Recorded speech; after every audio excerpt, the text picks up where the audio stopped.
ప్రభువైన యేసుక్రీస్తు నామంలో మీ అందరికి కూడా వందనములు తెలియజేస్తున్నానండి. ఈ యొక్క సాయంకాల సమయంలో అబద్ధ ప్రవక్తలు అనేటువంటి అంశాన్ని గురించి నేను మాట్లాడాలనేటువంటి ఆలోచనతో మీ ఎదుటికి రావటం జరిగింది. అసలు ఈ యొక్క అబద్ధ ప్రవక్తలు ఎవరై ఉన్నారు, అబద్ధ ప్రవక్తల వలన ఎవరికి నష్టం ఉన్నది, ఈ అబద్ధ ప్రవక్తలు ఏ విధంగా దేవుని పిల్లల్ని మరి చెడగొడతారు అనేటువంటి అంశాల గురించి ఈ సమయంలో ఆనాడు యేసుక్రీస్తు మాట్లాడినటువంటి వచ్చిన భాగాలలో నుంచి నేను మాట్లాడాలనే ఆలోచనతో మీ ఎదురుకు రావడం జరిగింది.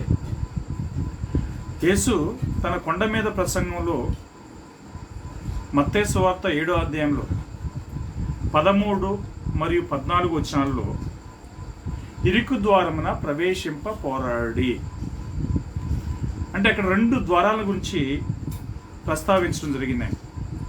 ఒకటి ఇరుకు ద్వారము, రెండోది విశాల మార్గం.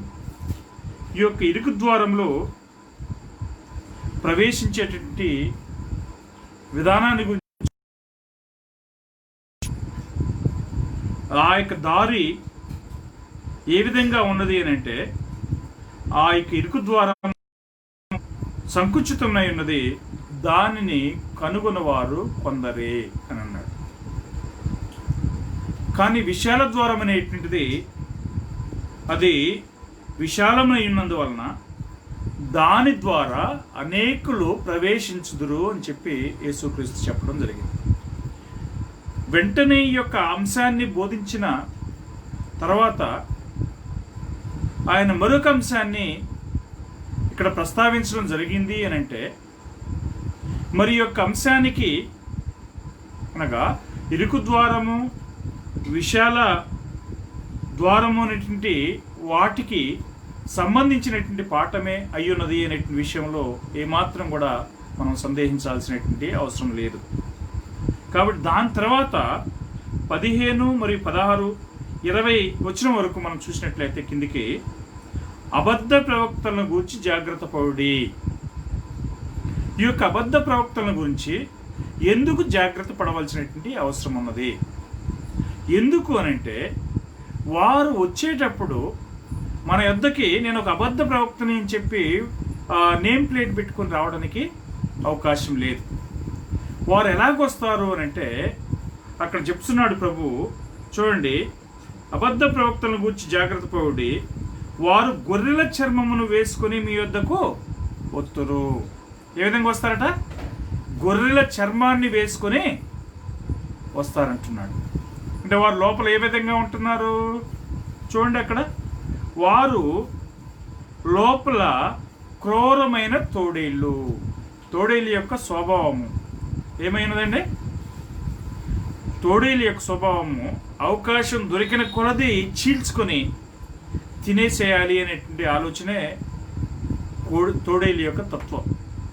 ఈ యొక్క అబద్ధ ప్రవక్తలు కూడా అలాగే పైకి కొని మన యొద్దకు వస్తారే కానీ లోపల వారు ఏ విధంగా ఉన్నారట? క్రూరమైనటువంటి తోడేళ్ళు అన్నాడు. చూడండి, ఇలాంటి వారు సంఘాలలో ఏం చేయడానికి అవకాశం ఉన్నది? చూడండి, 3 అంశాలు వారు చేస్తారు. ఒకటి, సంఘాన్ని చీల్చడానికి ప్రయత్నం చేస్తారు. రెండోది, సంఘములో విభజనలు పుట్టించడానికి ప్రయత్నం చేస్తారు. మూడోది, నాశనకరమైనటువంటి స్థితికి లేదా శాప మార్గానికి సంఘములో ఉన్నటువంటి వారిని నడిపిస్తారు. ఈ 3 అంశాలు అబద్ధ ప్రవక్తలు చేస్తారు. కనుక వారిని గురించి యేసుక్రీస్తు ఆనాడు హెచ్చరిక చేసినటువంటి విషయాన్ని మనం గమనించినట్లయితే, చూడండి, 17వ వచనంలో 16వ వచనంలో చూసినట్లయితే, వారి ఫలముల వలన వారిని మీరు తెలుసుకుందరు. ఎలాగ తెలుసుకుంటామంట వారిని? వారి ఫలములు. ఉదాహరణకి భాష చెట్లకు సంబంధించినటువంటి భాష. ఈ చెట్లకు సంబంధించినటువంటి భాషలో ఆయన అనేక రకాలైనటువంటి ఇక్కడ చెట్ల గురించి మాట్లాడుతున్నాడు. ఒకటి, ముండ్ల పొదల్లో ద్రాక్ష పండ్లైనను పల్లేరి చెట్లను అంజూర పండ్లైనను కోయిదురా అని అంటున్నాడు. వాస్తవమే కదండి. ఏ ముండ్లు చెట్లు కూడా ద్రాక్ష ఫలాలను లేకపోతే అంజూర ఫలాలను ఇవ్వదు. మొట్టమొదటి కార్యం అది. ఏ ముండ్ల చెట్టు కూడా మనం తినగలిగేటువంటి రుచికరమైనటువంటి ఫలాలను ఇవ్వడానికి అవకాశం లేదు. అది ఏ విధమైన ఫలాలు ఇస్తుందంటే మనం తినలేనటువంటి ఫలాలనే ఇస్తున్నది. కాబట్టి చూడండి, ఇక్కడ తర్వాత చెప్తున్నాడు ఆయన 17వ వచనంలో, అలాగుననే ప్రతి మంచి చెట్టు మంచి ఫలములను ఫలించును. మంచి చెట్టు ఉందనుకోండి, దానికి ఏ విధమైన ఫలాలు వస్తాయండి? మంచి ఫలాలే వస్తాయి. అదే చెడ్డ చెట్టు ఉందనుకోండి, దానికి వచ్చేటువంటి ఫలాలు ఎలా ఉంటాయి? చెడ్డ ఫలాలుగానే ఉంటాయి అనే విషయాన్ని మనం ఖచ్చితంగా గమనించాల్సినటువంటి అవసరం ఉంది. మంచి చెట్టు చెడ్డ ఫలాలను ఫలింపనేరదు. అదేవిధంగా చెడ్డ చెట్టు మంచి ఫలములను ఫలింపనేరదు అనే విషయాన్ని యేసుక్రీస్తు ఇక్కడ మర్మమైనటువంటి విధానంలో బోధిస్తున్నాడు. చూడండి, ఇక్కడ మాట్లాడుతున్నటువంటి విధానాన్ని వారి యొక్క మనం ఎలాగూ వీరి అబద్ధ బోధకులు అనే విషయాన్ని ఎలాగ తెలుసుకోగలము అంటే వారి యొక్క ఫలముల వలన లేదా వారి క్రియల వలన మనము తెలుసుకొనగలము అనే విషయాన్ని యేసుక్రీస్తు చాలా స్పష్టంగా చెప్తున్నట్లుగా మనం చూస్తున్నాం. కనుక వీరిని గురించి మనం జాగ్రత్తగా ఉండాల్సినటువంటి అవసరం తప్పకుండా ఉన్నది. లేకపోతే సంఘాల్లో విభజనలు తీసుకొస్తారు. తర్వాత సంఘాల్లో ఆ తర్వాత ఒకరికొకరు సంఘాల నుంచి వెళ్ళిపోయేటువంటి పరిస్థితిని కలిగిస్తారు. ఆ తర్వాత వారు ఏం చేస్తారంటే సంఘాల్లో ఉన్నటువంటి వారు నాశనానికి నడిపించబడినట్లుగా వారు ప్రయత్నాలు చేస్తారు. కాబట్టి ఇలాంటి వారి విషయమై దేవుని పిల్లలుగా మన యొక్క బాధ్యత ఏమిటి అంటే వారిని గుర్తెరగాలి. వారిని గుర్తెరిగి వారి నుంచి మనం దూరంగా తొలగిపోవాలి అనే విషయాన్ని బైబిల్లో చాలా స్పష్టంగా ప్రభువారు చెప్పడం జరిగింది. ప్రియులారా, ఈనాడు అనేక మంది ఈ యొక్క ఫేస్బుక్, వాట్సాప్ వేదికల మీదకి వచ్చి వాళ్ళు అబద్ధ బోధకులు అనేటువంటి విషయాన్నే మాట్లాడుతున్నారే కానీ వాస్తవంగా అసలు అబద్ధ బోధకులు ఎవరు అనేటి విషయాన్ని వాళ్ళు ప్రస్తావించకపోవడాన్ని చూసినప్పుడు ఆశ్చర్యం కలుగుతుంది. చూసినట్లయితే ఇక్కడ ప్రతి వ్యక్తి కూడా ఎదుటి వారిని చూసినప్పుడు అబద్ధ బోధకుడు అంటున్నాడు. మరి అసలైనటువంటి అబద్ధ బోధకుడు ఎవరండి? ఎవరైతే దేవుని యొక్క లేఖనంతో ఒక అంశాన్ని కలుపుతారో వారు అబద్ధ బోధకులు. అంతేగాని దేవుని యొక్క లేఖనంలో లేనటువంటి దాన్ని, దేవుని యొక్క లేఖనాల్లో దేవుడు చెప్పని దాన్ని చెప్పేటువంటి వారిని ఏమంటున్నారంటే అబద్ధ బోధకులు అంటున్నారు. మరి అనేక మంది ఈనాడు దేవుని కలిపి తమ సొంత జ్ఞానాన్ని, సొంత ఆలోచనలను, సొంత మాటలను చెప్తూ కూడా వారు ఏం చేస్తున్నారు తెలుసా? ఎదుటి వారిని అబద్ధ బోధకులు అంటున్నారు. ఇది ఎలాగుందంటే ఒక వ్యక్తి అంటే ఇళ్లలో మనం చూస్తుంటాం, వాకిళ్ళు ఊడ్చుకొని ఆ యొక్క వచ్చినటువంటి చెత్త అంతా తీసి పొరుగింటి వాళ్ళ యొక్క కాంపౌండ్లో పోసినట్టుగా అబద్ధ బోధకులు ఎవరంటే వాళ్ళు అని చెప్పి మనం చెప్తున్నాం. వాస్తవంగా అబద్ధ బోధకుడు ఎవరు? అబద్ధ బోధకుడు ఎవరు అని అంటే క్రీస్తు యొక్క మాటలతో లేదా దేవుని యొక్క మాటలతో ఒక అంశాన్ని కలిపటం కానీ తీసివేయటం కానీ చేసినటువంటి వాడే అబద్ధ బోధకుడు అనే విషయాన్ని బైబిల్ చాలా స్పష్టంగా చెప్తున్నది. కాబట్టి ప్రియమైనటువంటి వారులారా, ఈ అబద్ధ బోధకులు వచ్చేటప్పుడు మన యొద్దకు నేను అబద్ధ బోధకుడిని అని చెప్పి ఒక ట్యాగ్ పెట్టుకుని రాడండి. నేను అబద్ధ బోధకుడిని, నేను ఒక మోసగాడిని అని చెప్పుకుంటూ రాడు. యేసుక్రీస్తు చెప్తున్నాడు. అందుకనే ఏమంటున్నాడు? వారు గొర్రె చర్మము కప్పుకొని మీ యొద్దకి వత్తురు, వారు లోపల మాత్రం క్రూరమైన తోడేళ్ళు, లోపల క్రూరమైన తోడేళ్ళు అటవాడు. కాబట్టి వారిని గురించి మీరు జాగ్రత్తగా ఉండండి అని అన్నాడు. ఈరోజు మరి ఫేస్బుక్లో చూస్తే ఎవరు పడితే దేవుని యొక్క వాక్యంతో కలపటము, దేవుని యొక్క వాక్యంలో లేనటువంటి దాన్ని చెప్పటము, మరి అనేకమైనటువంటి అబద్ధాలు చెప్తూ ఎదుటి వాళ్ళ మీద దుమ్మెత్తి పోసినట్లుగా పోస్తుంటాన్ని మనం చూస్తున్నాం. వాస్తవంగా యేసుక్రీస్తు ఈ యొక్క అంశాన్ని చెప్పుకుంటూ పోవడానికి గల కారణము లేదా ఈ యొక్క అంశంలో ఆయన మనకి ఇస్తున్నటువంటి హెచ్చరిక ఏమిటో ఒకసారి దయచేసి గమనించుకుంటూ పోదాము. చూడండి, వారిని ఎలాగో మనం తెలుసుకోగలమో చెప్తున్నాడు 19-20 వచనాల్లో.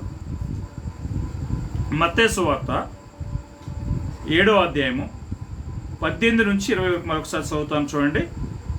మంచి చెట్టు కాని ఫలములు ఫలింపనేరు, పనికి మాలిన చెట్టు మంచి ఫలములను ఫలింపనేరు. మంచి ఫలములు ఫలించని ప్రతి చెట్టు నరకబడి అగ్నిలో వేయబడును. మంచి చెట్టు చూడండి, అక్కడ మంచి చెట్టు కాని ఫలములను ఫలింపనేరదు, పనికి మాలిన చెట్టు మంచి ఫలములను ఫలింపనేరదు. మంచి ఫలములు ఫలింపని ప్రతి చెట్టు. కాబట్టి మీరు వారి ఫలముల వలన వారిని తెలుసుకుందురు. మనం ఎలాగ తెలుసుకోగలమంటే వారిని వారి యొక్క ఫలముల వలన వారిని తెలుసుకోవడం. కాబట్టి ప్రియమైనటువంటి వారారా, యేసుక్రీస్తు మాట్లాడుతున్నటువంటి అంశాన్ని గమనించండి. ఇరుకు ద్వారమును పోరాడి. ఇరుకు ద్వారంలో అనేక మంది పోరాడుదురే కానీ వారి వలన కాదు అంటున్నాడు. తర్వాత ఏమంటున్నాడు? ఎంతమంది ప్రవేశిస్తారట? అనేకులు ప్రవేశిస్తారు అంటున్నాడు. ఎందుకంటే దాంట్లో విశాలత ఉన్నది, దాంట్లో ఎలాంటి ఆటంకాలు లేవు, దాంట్లో ఏ విధమైనటువంటి ఒత్తిళ్లు లేవు. కాబట్టి ఎక్కువ మంది దాంట్లోకి పోతున్నారు అనే విషయాన్ని మనం విషయం అనేది గమనించాల్సిన అవసరం ఉంది.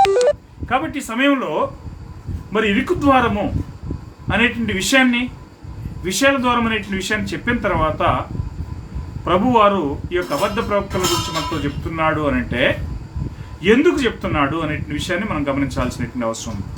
గమనిద్దాము. కింద మనం చూసినట్లయితే వీళ్ళు మన ఎద్దుకు వచ్చేటప్పుడు వేషం ధరించుకుని వస్తారని చెప్పి యేసుక్రీస్తు చెప్తున్నాడు. మొట్టమొదటిగా పాత నిబంధనలో ఇశ్రాయేలులో ఉన్నటువంటి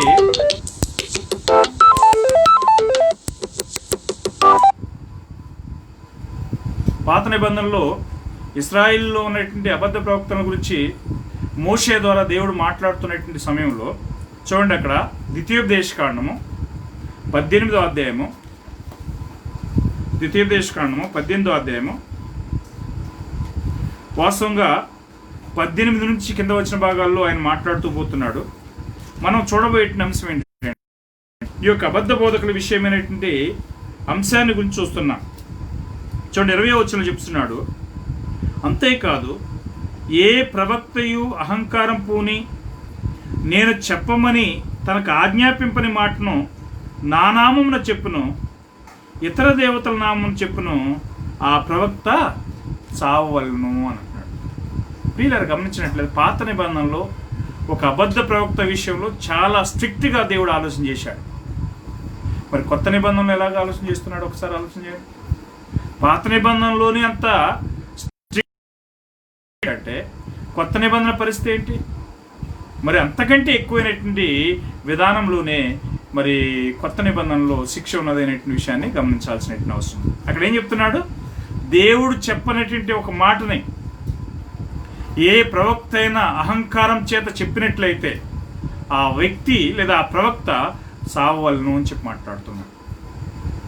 కనుక ప్రియమైనటువంటి వాళ్ళరా, ఒకవేళ పాత నిబంధనలో ఉన్నటువంటి ప్రవక్తల్లో ఎవరైనా అహంకారం పూని మరి చెప్పినటువంటి మాటల్లో ఏదైనా నెరవేరినప్పటికి కూడా ఆ యొక్క ప్రజలు ఆ ప్రవక్తను అనుసరించకూడదు అనే విషయాన్ని గురించి కూడా మరి చెప్పడం జరిగింది. చూద్దాము 13వ అధ్యాయం ద్వితీయోపదేశకాండంలో ఒకవేళ ఈ యొక్క అబద్ధ ప్రవక్త చెప్పినటువంటి మాటల్లో ఒకవేళ నెరవేరినప్పటికి కూడా చూడండి, 13వ అధ్యాయము ద్వితీయోపదేశకాండము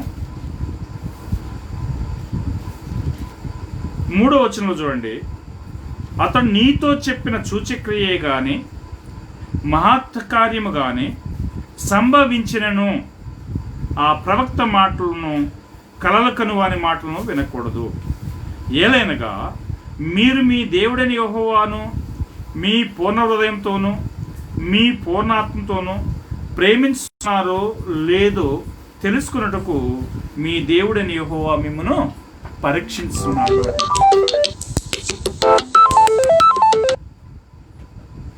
కాబట్టి ప్రియమైనటువంటి వాళ్ళారా, మరి ఇక్కడ పాత నిబంధన కాలంలో ఒక ప్రవక్త విషయం, అబద్ధ ప్రవక్త విషయమే దేవుడు చాలా స్పష్టమైనటువంటి వివరణ వారికి ఇవ్వటం జరిగింది. 1-2 వచనాల్లో ప్రవక్తయే కానీ కలలుగనివాడే కానీ మీ ఎదుట సూచక్రియను మహత్కార్యమైనను చేసి నీ వెరగని ఇతర దేవతలను పూజించమని రమ్మని చెప్పిన ఎడలా నీతో చెప్పినటువంటి ఆ సూచక్రియే కానీ మహత్కార్యమే కానీ సంభవించనను అంటున్నాడు. ఒకవేళ అవి జరిగినను అంటున్నాడు, అంటే జరగడానికి కూడా అవకాశాలు ఉన్నాయి. ఏదో ఒక సందర్భంలో అవి జరిగేటువంటి పరిస్థితి కూడా మనకు కనబడుతుంది. ఒకవేళ జరిగినను కూడా నువ్వు ఎట్టి పరిస్థితుల్లో వారిని వెంబడించి పోకూడదు. ఒకవేళ వారిని వెంబడించి కింద మాట్లాడుతుంటాడు పాత నిబంధనలో ఉన్నటువంటి అబద్ధ ప్రవక్తల విషయమై. మొట్టమొదటిగా వారిని గురించి నువ్వు వెంటనే మరుగు చేయకుండా సమాజానికి బయట పెట్టాలి, సమాజం ఎదురు చెప్పాలి. చెప్పడం మాత్రమే కాదు, అతను రాళ్లతో కొట్టి చంపే క్రమంలో మొదటి రాయి నీదే పడాలి అని అంటున్నాడు.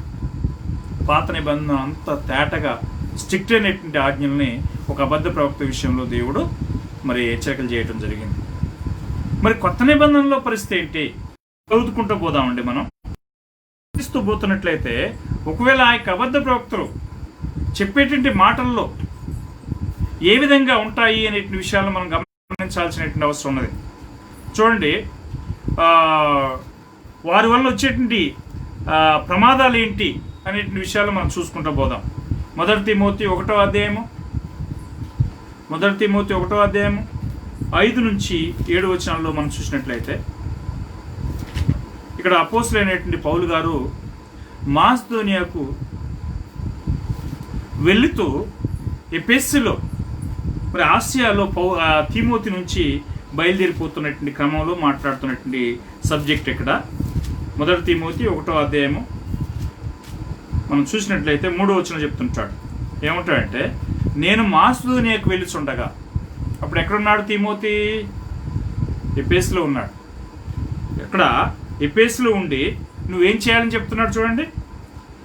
అక్కడ నేను మాసిదోనియాకు వెళ్ళుచుండగా భిన్నమైన బోధ చేయవద్దనియు, కల్పనా కథలను, మితములేని వంశావళులను, విశ్వాస సంబంధమైన దేవుని ఏర్పాటుతో కాక వివాదంతోనే సంబంధం కలిగి ఉన్నవి గనుక వాటిని లక్ష్య పెట్టవద్దనియు, వారికి ఆజ్ఞాపించుటకు నీవు ఎఫెసులో నిలిచి ఉండవాలని నిన్ను హెచ్చరించిన ప్రకారము ఇప్పుడు హెచ్చరిస్తున్నాను. అంటే పౌలు మాసిదోనియాకి వెళ్ళి మరి ఎఫెసులో తిమోతి నుంచి వారికి చెప్తున్నటువంటి విషయాలు గమనించండి. అక్కడ ఏం జరుగుతుందంటే, సత్యములకు భిన్నమైనటువంటి బోధ అక్కడ చేస్తున్నారు, కల్పనా కథలు చెప్తున్నారు, మితములేని వంశావళులు కలిగి ఉన్నారు. ఇలాంటి వారిని నువ్వు హెచ్చరించిన నిమిత్తమే ఎఫెసులో ఉండు అని చెప్పి తిమోతిని అక్కడ వదిలిపెట్టి ఆయన మాసిదోనియాకి వెళ్ళటం జరిగింది. ఆ యొక్క క్రమంలో 5-7 వచనాల్లో చూసినట్లయితే, మొదటి తిమోతి 1వ అధ్యాయము 5-7 వచనాలు చదివినట్లయితే అక్కడ చెప్తున్నాడు, పవిత్ర హృదయం నుండి, మంచి మనసాక్షి నుండి, నిష్కపటమైన విశ్వాసము నుండి కలుగు ప్రేమయే. ఏంటిది? ఉపదేశానుసారము అని అంటున్నాడు. ఎండ్ ఆఫ్ ద కమాండ్మెంట్ అనేటువంటి పదం ఇంగ్లీష్లో ఉన్నది. అప్పుడు దాన్ని ఏమంటాడంటే ఇక్కడ ఉపదేశానుసారం ఏమనగా, పవిత్ర హృదయం నుండి, మంచి మనసాక్షి నుండి, నిష్కపటమైన విశ్వాసం నుండి కలుగు ప్రేమయే. కొందరు వీటిని మానుకుని, వీటిని పైన పౌలు ఏదైతే చెప్పాడో ఆ యొక్క కార్యాలను మానుకొని ఏం చేశారు? కొందరు వీటిని మానుకుని తొలగిపోయి తాము చెప్పు వాటిని నిశ్చయమైనట్టు రూఢిగా పలుకు వాటిని ఎన్నో గ్రహింపకపోయినను. చూశారండి, వాళ్ళు చెప్పేటువంటి కార్యాలు కానీ లేదా వారు నిశ్చయమైనట్టు రూఢిగా పరుచుకున్నటువంటి కార్యాలు, వారికి తెలియనటువంటి కార్యాలను వారు బోధిస్తున్నారు అని అంటున్నాడు. ఇలాంటి వారు ఈనాడు లేరా? బైబిల్ కొంత చదవటం వచ్చిందంటే సార్ ఏం చేస్తున్నారండి? ఒక స్మార్ట్ ఫోన్ ఒకటి దొరికింది, నెట్ ఒకటి వేయించుకొని దాంట్లో ఏం చేస్తున్నారంటే వాళ్ళు ఇష్టం వచ్చినట్లుగా మాట్లాడుతున్నారు. వాస్తవంగా ఆ విధంగా మాట్లాడకూడదు. అలాగ మాట్లాడినట్లయితే శాపగ్రస్తులన్నింటి విషయాన్ని వాళ్ళు గ్రహించలేకపోతున్నారు. దేవుని యొక్క మాటతో ఒకటి కలపటం కానీ ఒకటి తీసివేయటం కానీ ఏమైనది? శాపమైనది. ఈ విషయాన్ని తెలియక ప్రతి వాళ్ళు కూడా మరి తమకు ఇష్టం వచ్చినట్టు మాటలు మాట్లాడుతున్నారు. వాస్తవంగా అలాగే మాట్లాడకూడదు. చూడండి, ఇక్కడ పౌలు మాట్లాడుతూ ఏమంటాడంటే, కొందరు వీటిని మానుకుని, అంటే పైన మాట్లాడినటువంటి విషయాలను మానుకొని ఏం చేస్తున్నారు? తొలగిపోయి తాము చెప్పు వాటినైను నిశ్చయమైన రూఢిగా పలుకు వాటినైను గ్రహింపకపోయినను అంటున్నాడు. చెప్పే కార్యాలను ఆ తర్వాత పలికేటువంటి కార్యాలను రూఢిగా గ్రహించకపోయినప్పటికీ కూడా ధైర్యంగా తాము చెప్పేటువంటి బోధ కరెక్ట్ అయినటువంటి బోధ అని చెప్పి మాట్లాడుతూ ఉన్నారు. చూసారు ఎంత ఆశ్చర్యంగా ఉన్నది? ఈనాడు అనేక మంది ఏం చేస్తున్నారంటే తప్పైనటువంటి బోధనే బోధిస్తున్నారనే విషయాన్ని మీరు బైబిల్ని చూస్తే కానీ మీకు అర్థం కాదు. అంతేగాని వాళ్ళు మాట్లాడిన ప్రతి మాట కూడా అసలు సత్య సంబంధమైందా కాదా, నిజంగా వాళ్ళు గ్రహించి మాట్లాడుతున్నారా లేదా అనేటువంటి విషయాలను ఖచ్చితంగా మనం గమనించాల్సిన అవసరం ఉంది. మనకెందుకులే, ఎవరు మాట్లాడుకుంటే మనకెందుకులే అనుకున్నాం అనుకోండి, మనము దేవుని యొక్క బోధ సంబంధమైనటువంటి బోధ నుంచి తొలగిపోయేటువంటి ప్రమాదం ఉన్నదని చెప్పి యేసుక్రీస్తు ఆ దినాల్లో వారికి హెచ్చరిక చేసినట్లుగా మనం చూస్తున్నాం. కనుక ప్రియమైనటువంటి వాళ్ళరా, ఈ యొక్క అబద్ధ బోధకులు ఇలా ఉన్నందువలన మనం ఏం చేయాలి? చూడండి, 1 తిమోతి 1వ అధ్యాయము 19 నుంచి 20 వచనాల్లో మరి కొంతమంది పౌలు యొక్క సేవా కాలంలో తొలగిపోయినటువంటి వారి గురించి మాట్లాడుతున్నారు. చూడండి, అక్కడ ఏమంటున్నాడు 19వ వచనంలో, అట్టి మనస్సాక్షిని కొందరు త్రోసివేసి విశ్వాస విషయమై ఓడ బద్దలైపోయిన వారి వలె చెడి ఉన్నారు. ఓడ ఎప్పుడు బద్దలైపోతుందండి? ఓడ ఎప్పుడైతే పోవాల్సిన ట్రాక్ను దాటి వేరే రూట్లో పోతుందో, వేరే డైరెక్షన్లో పోతుందో, అక్కడ లోపల మరి బండలు ఉన్నాయో లేకపోతే లోపల ఇంకే విధమైనటువంటి మరి అక్కడ అడ్డుబండ ఉందో తెలియదు, కానీ ఆ యొక్క పోవాల్సినటువంటి మార్గంలో పోకపోతే మాత్రం ఖచ్చితంగా ఓడ పగిలిపోతుంది. అలాగే ఇక్కడ బోధని ఎప్పుడైతే విస్మరించారో, వదిలిపెట్టేశారో, వాళ్ళు ఏమయ్యారు? ఓడ బ్రద్దలైపోయినటువంటి వారు అయ్యారు అని చెప్పి మాట్లాడుతున్నాడు పౌలు గారు. ఆ భాష గమనించండి. ఓడలకు కానీ విమానాలకు కానీ ప్రతి దానికి కూడా ఒక నిర్ణయించబడినటువంటి ట్రాక్ ఉంటుందండి. ఆ ట్రాక్ దాటి ఎప్పుడైతే మనం తొలగిపోతామో అప్పుడు మనం ఏదో ఒక ప్రమాదానికి, డేంజర్లో పట్టడానికి అవకాశం ఉన్నదనే విషయాన్ని గమనించాలి. అదేవిధంగా ఈ యొక్క అబద్ధ బోధకులు వచ్చి ఏం చేస్తున్నారు అని అంటే, ఆ యొక్క ట్రాక్ మార్చి తీసుకోవడానికి ప్రయత్నం చేస్తున్నారు. ఎప్పుడైతే మనం వారి మాటలు నమ్ముతున్నామో అప్పుడు ఏమవుతుంది? మన ఓడ బ్రద్దలైపోవడానికి అవకాశం ఉన్నది. అంటే అర్థం ఏంటి? విశ్వాసం నుంచి తొలగిపోవడానికి అవకాశం ఉన్నది. కనుక ప్రియమైనటువంటి వాళ్ళరా, ఎప్పుడు కూడా మనము సత్య సంబంధమైనటువంటి బోధ కాదా, సత్య సంబంధమైన బోధ అయితే బైబిల్లో నుంచి మాత్రమే రావాలి. దాంట్లో ఒక్కటి కలపడం కానీ తీసివేయడం కానీ చేయకూడదు అనే విషయాల్లో చాలా జాగ్రత్తగా మనం చూడాల్సిన అవసరం ఉంది. చూడండి, ఇక్కడ తిమోతితో పౌలు మాట్లాడుతూ వాళ్ళు కొంతమంది ఉన్నారు అని అంటున్నాడు. అలాంటి వారు ఎవరెవరు? 20 వచనం చూడండి. వాళ్ళు హ్యుమనైనను అలెగ్జాండర్ను ఉన్నారు. వీరు దూషింపబడకుండా శిక్షింపబడుటకై వీరిని సాతానుకు అప్పగించితిని. పౌలు యొక్క పరిచర్య కాలంలోనే అనేక మంది మరి మార్గం తప్పిపోయినటువంటి వారు ఉన్నారు. వారిలో ప్రత్యేకంగా హుమనైను అలెగ్జాండర్ అనేటువంటి 2 సహోదరులు వారు తప్పిపోయినటువంటి విషయాన్ని మాట్లాడుతున్నాడు పౌలు గారు. కనుక ప్రియమైనటువంటి వాళ్ళరా, మరి ఇలాంటి అబద్ధ బోధ వచ్చినప్పుడు మనం ఏమవుతాము అంటే మార్గాన్ని తప్పిపోవడానికి అవకాశం ఉన్నది.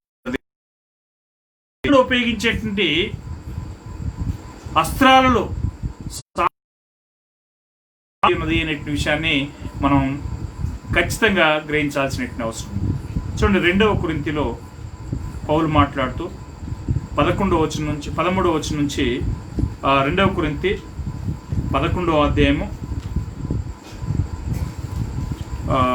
13వ వచనం నుంచి 15వ వచనం వరకు పౌలు మాట్లాడుతున్నాడు. చూడండి, ఏలయనగా అట్టివారు క్రీస్తు యొక్క అపోస్తుల వేషము ధరించుకున్న వారై ఉండి దొంగ అపోస్తులను మోసగాండ్రగు పనివారినై ఉన్నారు. ఇది ఆశ్చర్యం కాదు.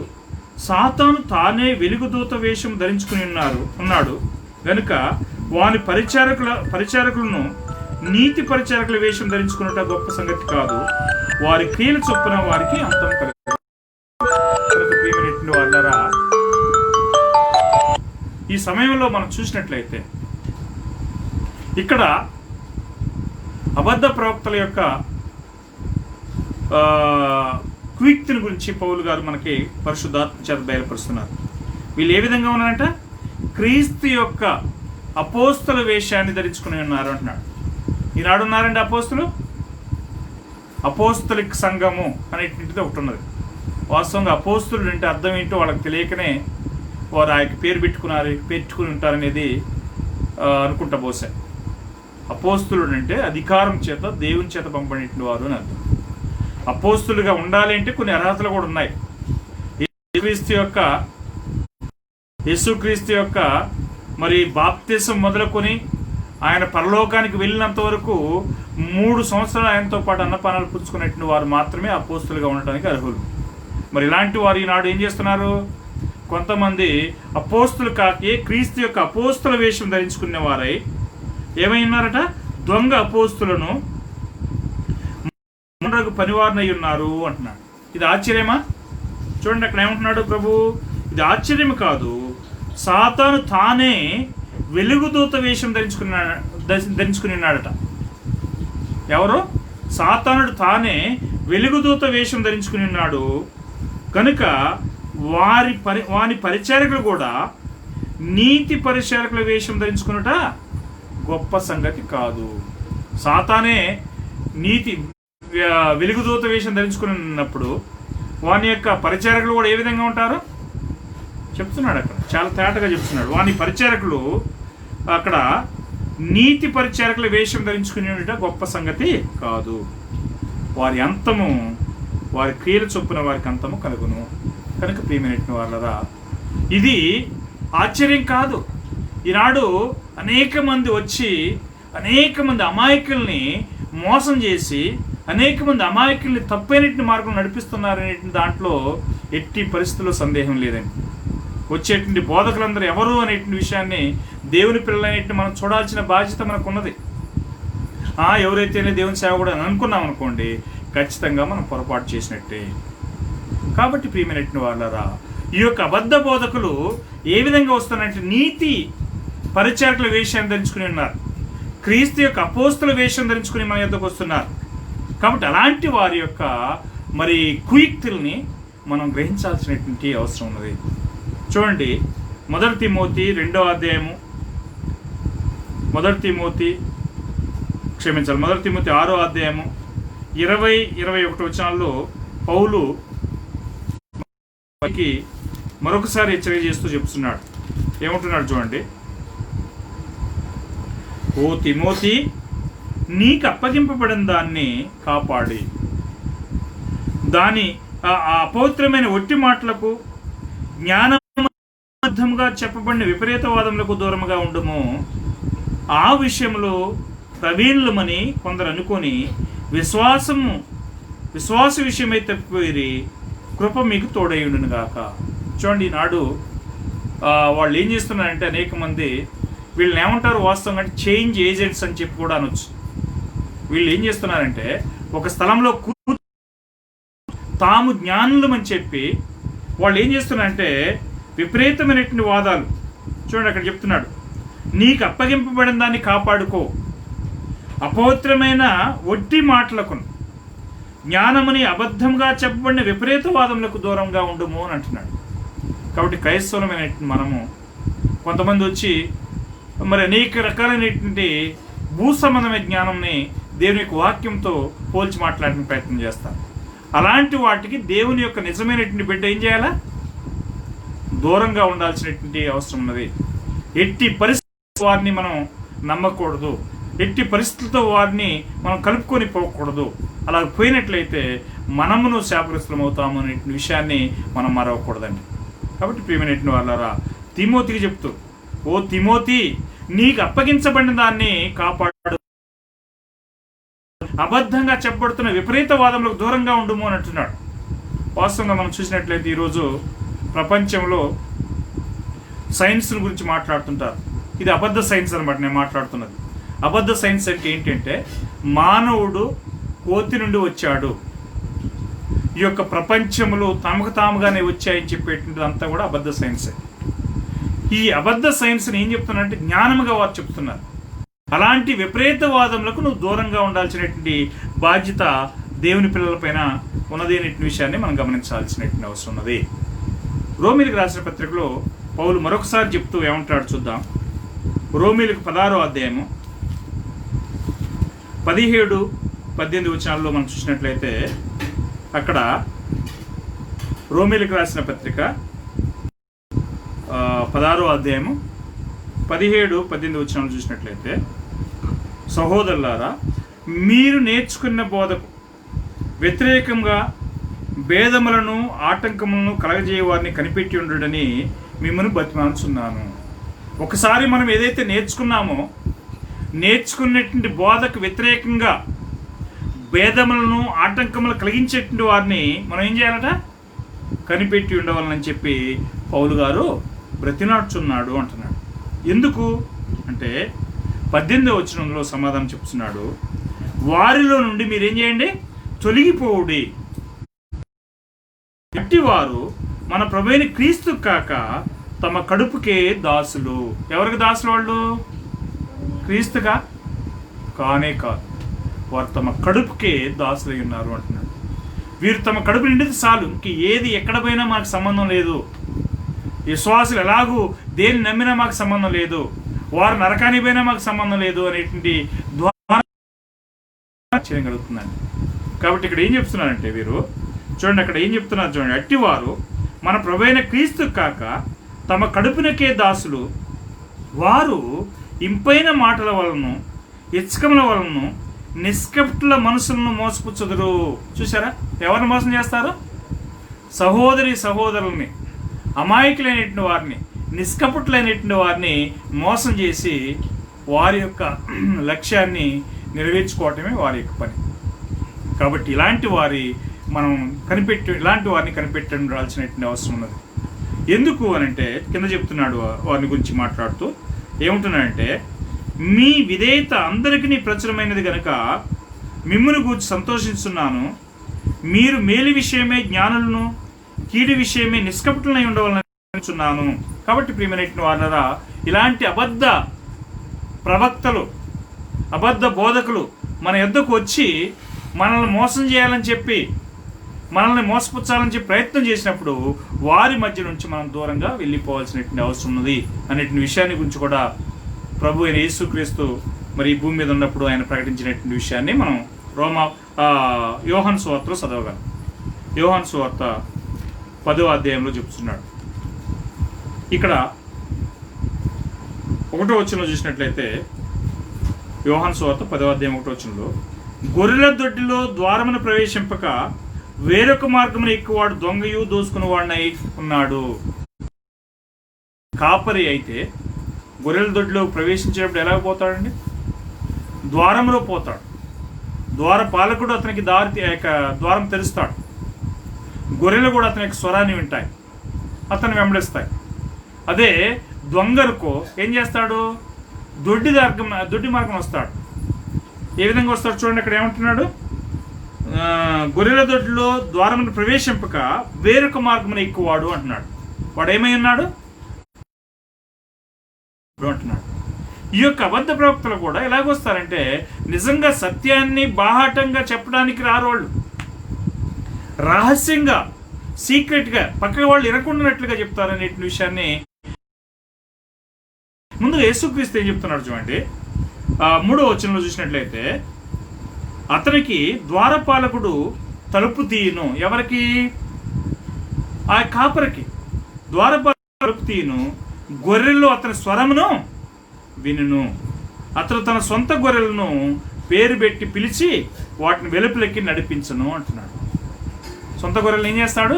పేరు పెట్టి పిలిచినప్పుడు అవి వింటాయి. విని మన యొక్క కాపరి కదా అని చెప్పి ఏం చేస్తాయంటే గొర్రెలు అతన్ని వెంబడిస్తాయి అనే విషయాన్ని మనం చూస్తున్నాం.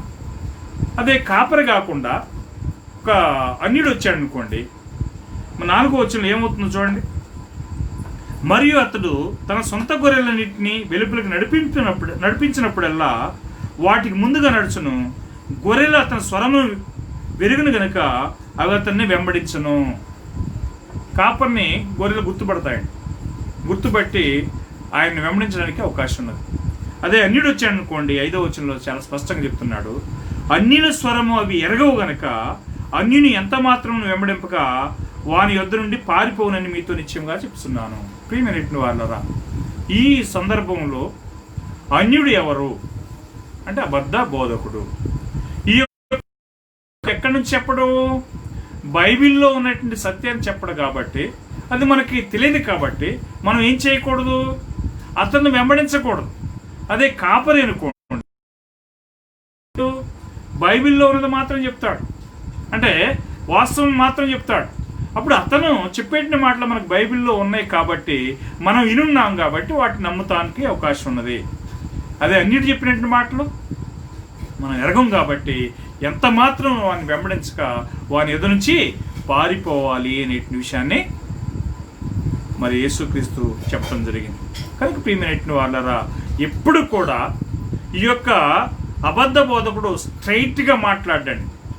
ఎప్పుడు కూడా రహస్యమైనటువంటి విధానంలోని ఎవరన్నా వినకుండానే మాట్లాడుతుంటాడు. చూడండి, మనం చూసినట్లయితే 2వ పేతురులో ఆ విషయం చెప్తున్నాడు. 2వ పేతురు 2వ అధ్యాయంలో మనం చూసినట్లయితే వీరు అన్ని అబద్ధ ప్రవక్తలు ఏం చెప్తారంటే,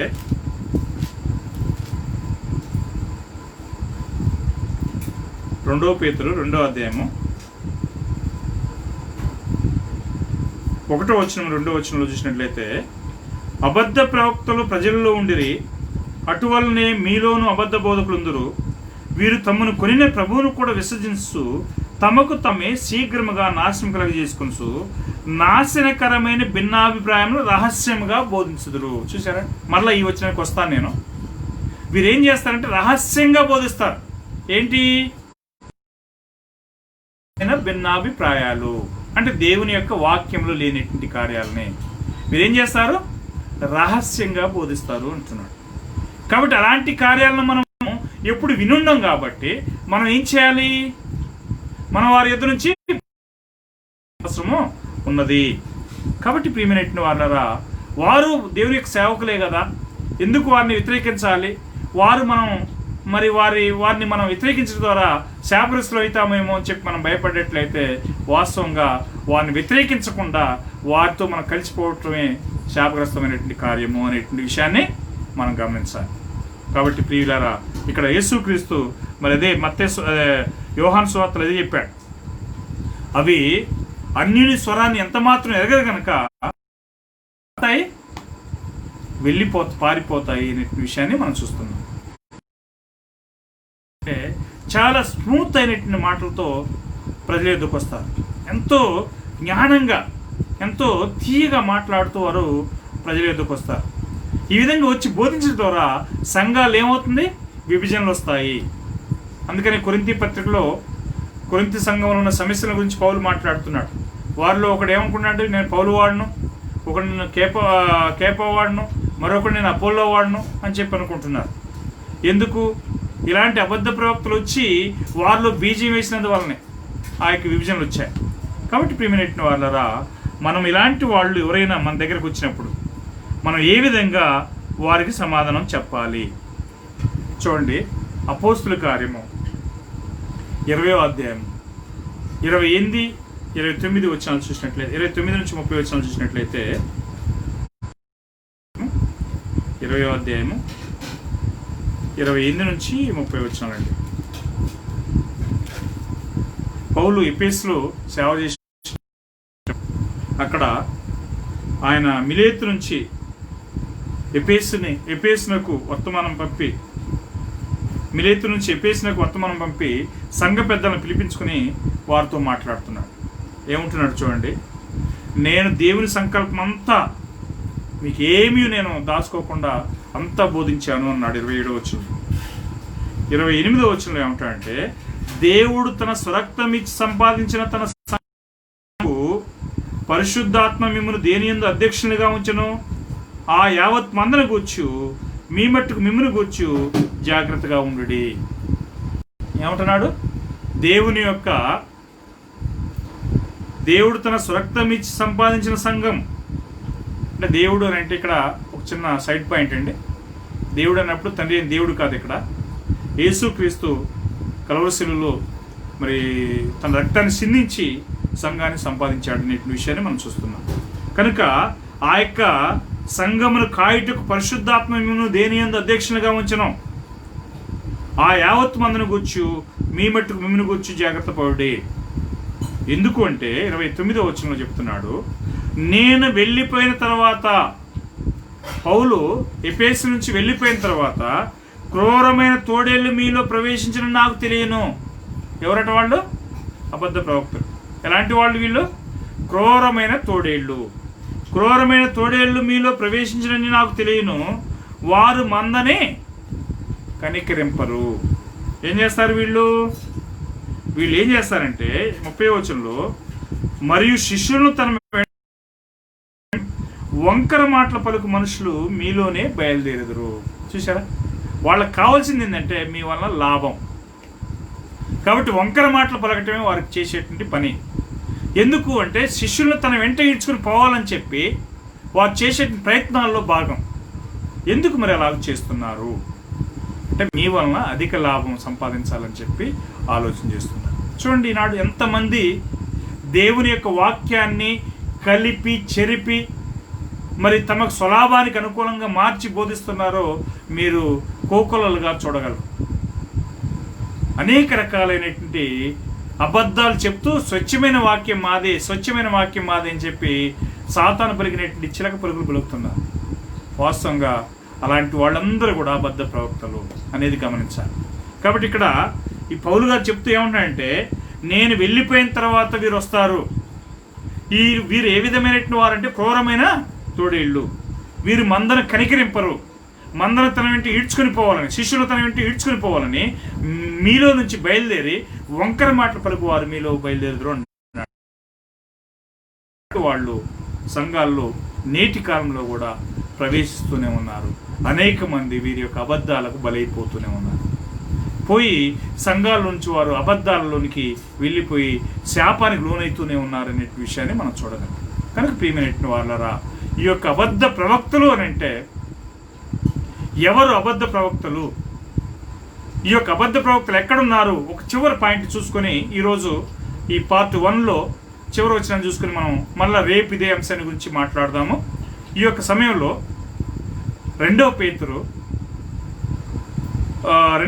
2వ అధ్యాయంలో మనం చూసినట్లయితే పేతురు గారు కూడా అక్కడ చెప్పినట్టు అంశాన్ని ఒకసారి మనం పరిశీలన చేద్దాం. 2 పేతురు 2వ అధ్యాయము 1వ వచనం చూడండి. మరియు అబద్ధ ప్రవక్తల ప్రజల్లో ఉండిరి. Past tense. ఎక్కడ ఏ ప్రజల్లో ఉన్నారు? వాళ్ళు ఇశ్రాయేలు ప్రజల్లో ఉన్నారు. అబద్ధ ప్రవక్తలు ప్రజల్లో ఉండిరి. అటువలే మీలోనూ అబద్ధ బోధకులు ఉందరు. అంటే సంఘాల్లోనూ అబద్ధ బోధకులు ఉందరు అంటాడు. ఇది ప్రస్తుత కాలము, ఫ్యూచర్ కాలం అన్నమాట. ఒకప్పుడు ఆయన ఫస్ట్ చెప్పింది పాస్ట్ టెన్స్లో మాట్లాడాడు. ఇప్పుడు ఆయన మీలోనూ ఉందరు అంటే ఇప్పుడు ప్రజెంట్ టెన్స్లో మాట్లాడుతున్నాడు. వీరు ఏం చేస్తారంటే తమ్ము కొనిన ప్రభువును కూడా విసర్జించు. ఎవరిని? తమ స్వరక్తం ఇచ్చి సంపాదించినటువంటి ప్రభువుని కూడా విసర్జిస్తూ ఏం చేస్తున్నారు? తమకు తామే శీఘ్రముగా నాశనం కలగజేసుకొనుసు. నాశనకరమగు భిన్నాభిప్రాయములను రహస్యముగా బోధించుదురు. చూసారా? వీరిని ఎంతమంది అనుసరిస్తున్నారు ఈనాడు? చూస్తే మీకు ఆశ్చర్యం వేసిద్దండి. లక్షల మంది, కొన్ని వేల మంది వారు అనుసరిస్తున్నట్లు ఇట్టి పరిస్థితుల్లో మనకి తెలియకుండా ఉన్నటువంటి విషయం కాదు. అందరం చూస్తూనే ఉన్నాం. ఒక్కొక్క మీటింగ్ పెట్టాడంటే ఆయన దగ్గరికి దాదాపు 1,00,000 మంది పోతారు, 50,000 మంది పోతారు, 1,50,000 మంది కూడా పోతారు. మరి ఎందుకు పోతున్నారు? చూడండి, అక్కడ చెప్తున్నాడు, 2వ వచనం చెప్తున్నాడు, మరియు అనేకులు వారి పోకిరి శ్రేష్ఠులను అనుసరించి నడుతురు. ఏంటంటే వాళ్ళు చేసేది పోకిరి శ్రేష్ఠం. అనేకులు వారి పోకిరి శ్రేష్ఠను అనుసరించి నడిచేటువంటి వాళ్ళు ఎక్కువయ్యారు. వాళ్ళని ఏమంటారు? భజన బ్యాచ్ అంటారు. వీళ్ళు ఏం చేస్తున్నారంటే మార్గాలని, వారి యొక్క అబద్ధ బోధల్ని, వారి యొక్క తంత్రాలని ఉత్సాహపరచడం కోసం వీళ్ళు బయలుదేరిపోతుంటారు. అనేక మంది పోతారంటున్నాడు. చూడండి కింద ఏమంటున్నాడు? వీరిని బట్టి సత్య మార్గము దూషించబడుతుంది. ఎవరిని బట్టి? ఈ అబద్ధ ప్రవక్తలను బట్టి, ఈ అబద్ధ ప్రవక్తలను అనుసరించేటువంటి మరి పోకిరి శాస్త్రం అనుసరించేటువంటి సామాన్యమైన ప్రజానికాన్ని బట్టి సత్య మార్గం ఏమవుతుంది? దూషించబడుతుంది అనే విషయాన్ని మాట్లాడుతున్నాడు. ఏంటి వీళ్ళ యొక్క ఉద్దేశము అనంటే, వారు అధిక లోబులై కల్పనా వాక్యములు చెప్పుసు. ఏంటట? అధిక లోబులై కల్పనా వాక్యములు చెప్పుసు ఏం చేస్తున్నారు? మీ వలన లాభం సంపాదించుకుందరు అంటున్నాడు. అది వారి యొక్క మోటివేషన్. వారు ఆ విధమైనటువంటి అబద్ధ మాటలు చెప్పడానికి గల కారణం ఏంటి? మీ వలన వారికి లాభం కావాలి. ఆ లాభాన్ని సంపాదించుకోవటం కోసం వాళ్ళు చేసేటువంటి ప్రయత్నాలండి. కాబట్టి ఇది తెలియక ఎవడు చెప్పినా వాడి మాటలు విని మనం వారిని వెంబడించినట్లయితే ఖచ్చితంగా మనం నాశనం అయిపోతామనే విషయాన్ని మనం గమనించాలి. ప్రియమైనటువంటి వాళ్ళారా, మరి ఇప్పటికే చాలా టైం అయింది కనుక నేను ఈ యొక్క పార్ట్ని ఈరోజు ఇంతటితో ఆఫ్ చేసి మళ్ళీ ఇదే పార్ట్ని ఇక్కడి నుంచి మిగతా పాఠాన్ని రేపు ఏదో ఒక సమయంలో మీ ముందుకు వస్తాను. కాబట్టి ఇంతవరకు మనం గమనించినటువంటి అంశం ఏంటంటే అబద్ధ బోధకుల గురించి గమనించాం. ఈ అబద్ధ బోధకులు ఎలాగొస్తారంటే గొర్రెల చర్మాన్ని వేసుకొని మన ఎదుటికి వస్తారు. వారు వచ్చేటప్పుడు నేను ఒక అబద్ధ బోధకుడిని చెప్పి రాడు. లోపల వారు ఏ విధమైనటువంటి మోటివేషన్ కలిగి ఉన్నారంటే క్రూరమైనటువంటి తత్వం, క్రూరమైన తోడేళ్ళు అంటున్నాడు. వారు మందను కనికరింపరు. వారు సమయం దొరికితే మందను చీల్చాలనేటువంటి ప్రయత్నమే వారు. కాబట్టి అలాంటి అబద్ధ బోధకుల విషయమై మనకెందుకులే అని చెప్పి పట్టినట్టు ఎట్టి పరిస్థితుల్లో మనం ఉండవద్దు. మనం వారిని గుర్తెరిగి వారిలో నుంచి దూరంగా వెళ్ళిపోవాలి అనేటువంటిది దేవుని యొక్క ఉద్దేశం. ఆ విధంగా మనం వారిని గుర్తెరిగి వారిలో నుంచి మనం దూరంగా పోవాలి. లేకపోతే మనం కూడా వారితో పాటు నరకానికి పోతాము అనేటువంటి హెచ్చరికలు ఈ సమయంలో మనకి దేవుడు తెలియజేస్తున్నాడు. ఈ పాఠంలో చివరిగా మరొక వచనం చూసినట్లయితే 4వ అధ్యాయం 1వ వచనంలో చూసినట్లయితే, ప్రియులారా, అనేక మంది అబద్ధ ప్రవక్తలు లోకంలోనికి బయలువెళ్ళి ఉన్నారు. కాగా ఆయా ఆత్మను నమ్మక ప్రతి ఆత్మ దేవుని సంబంధమైందో కాదో అని పరీక్షించి చూడండి అని చెప్పంటున్నాడు. పరీక్షించి చూడాల్సిన బాధ్యత మందే. ఆయా ఆత్మలు దేవుని సంబంధమైనవా కావా, వారు దేవుని సంబంధులా కాదా అనేటువంటిది మనం పరిశీలన చేయాల్సినటువంటి అవసరం ఉన్నది. మరి ఆ యొక్క వాళ్ళు మాట్లాడే మాటలు దేవుని సంబంధమైనవా కావని మనకు ఎలా తెలుస్తాయి? ఒకటే గుర్తు, ద్వితీయోపదేశ